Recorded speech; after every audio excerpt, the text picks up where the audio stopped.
আমি বিগত প্ৰায় 2013 বৰ্ষৰ পৰা অসমৰ ইতিহাসৰ এগৰাকী বীৰাংগনা নাৰী, সাহসী মহিয়সী বীৰাংগনা মূলা গাভৰুৰ নামত তেখেতৰ যি মৃত্যু দিৱস 16 বহাগ আৰু ইংৰাজী 30 এপ্ৰিল তাৰিখত দিৱসটোৰ লগতে আমি এগৰাকী বিশেষ মহিয়সী আৰু সাহসী নাৰীক এটা বিশেষ বঁটাৰে বিভূষিত কৰা হৈছে আৰু সেই বঁটাটোৰ নাম হৈছে বীৰাংগনা মূলা গাভৰু বঁটা। আৰু ইতিহাসৰ পাতত আমি যদি চাওঁ, বীৰাংগনা মূলা গাভৰুৱে 1532 চনত তুৰ্বকৰ বিৰুদ্ধে যি অসম আক্ৰমণ কৰিছিল, তেখেতৰ বিৰুদ্ধে বীৰ দৰ্পে নাৰী বাহিনী গঠন কৰি যুদ্ধ কৰিছিল আৰু সেই যুদ্ধতেই তেওঁ মৃত্যুবৰণ কৰিছিল। আৰু আমি তাৰ তৰফৰ পৰা যি বিশেষ মহিয়সী নাৰীগৰাকীক 13 চনৰ পৰা বঁটা প্ৰদান কৰি আহিছোঁ, সেইগৰাকীৰ আমি প্ৰথমে নামটো মই পাঠ কৰিব বিচাৰিছোঁ।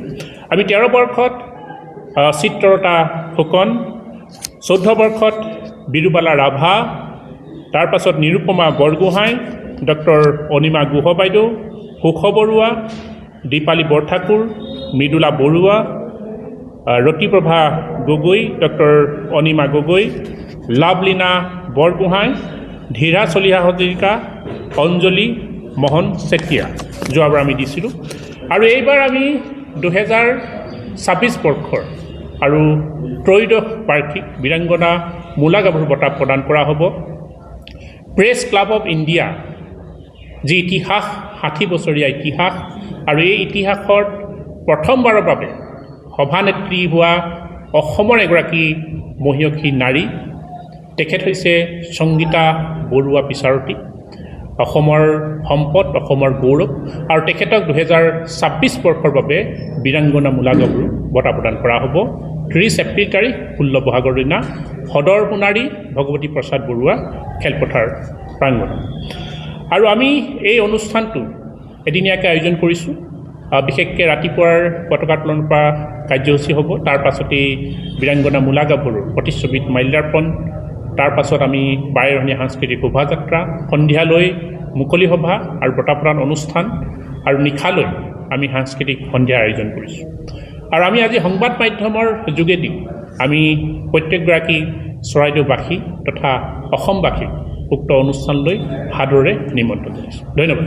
আমি বিগত প্ৰায় 2013 বৰ্ষৰ পৰা অসমৰ ইতিহাসৰ এগৰাকী বীৰাংগনা নাৰী, সাহসী মহিয়সী বীৰাংগনা মূলা গাভৰুৰ নামত তেখেতৰ যি মৃত্যু দিৱস 16 বহাগ আৰু ইংৰাজী 30 এপ্ৰিল তাৰিখত দিৱসটোৰ লগতে আমি এগৰাকী বিশেষ মহিয়সী আৰু সাহসী নাৰীক এটা বিশেষ বঁটাৰে বিভূষিত কৰা হৈছে আৰু সেই বঁটাটোৰ নাম হৈছে বীৰাংগনা মূলা গাভৰু বঁটা।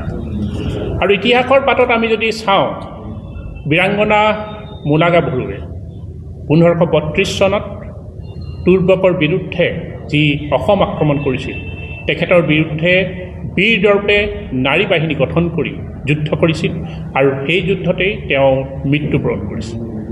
আৰু আমি তাৰ তৰফৰ পৰা যি বিশেষ মহিয়সী নাৰীগৰাকীক 13 চনৰ পৰা বঁটা প্ৰদান কৰি আহিছোঁ, সেইগৰাকীৰ আমি প্ৰথমে নামটো মই পাঠ কৰিব বিচাৰিছোঁ।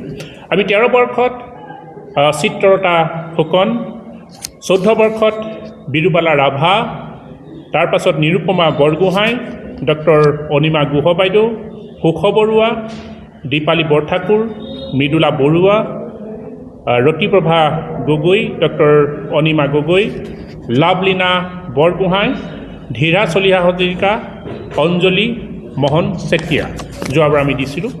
আৰু এইবাৰ আমি 2026 বৰ্ষৰ আৰু ত্ৰয়োদশ বাৰ্ষিক বীৰাংগনা মূলা গাভৰু বঁটা প্ৰদান কৰা হ'ব।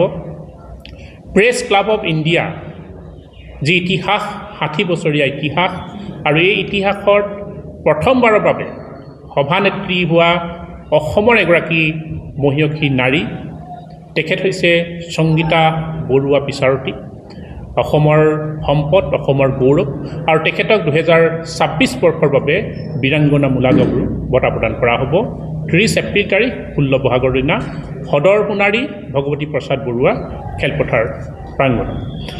আৰু আমি এই অনুষ্ঠানটো এদিনীয়াকৈ আয়োজন কৰিছোঁ। বিশেষকৈ ৰাতিপুৱাৰ পতাকা উত্তোলন কৰা কাৰ্যসূচী হ'ব। তাৰ পাছতেই বীৰাংগনা মূলা গাভৰুৰ প্ৰতিচ্ছবিত মাল্যাৰ্পণ, তাৰ পাছত আমি বাৰেৰহণীয়া সাংস্কৃতিক শোভাযাত্ৰা, সন্ধিয়ালৈ মুকলি সভা আৰু বঁটা প্ৰদান অনুষ্ঠান, আৰু নিশালৈ আমি সাংস্কৃতিক সন্ধিয়াৰ আয়োজন কৰিছোঁ।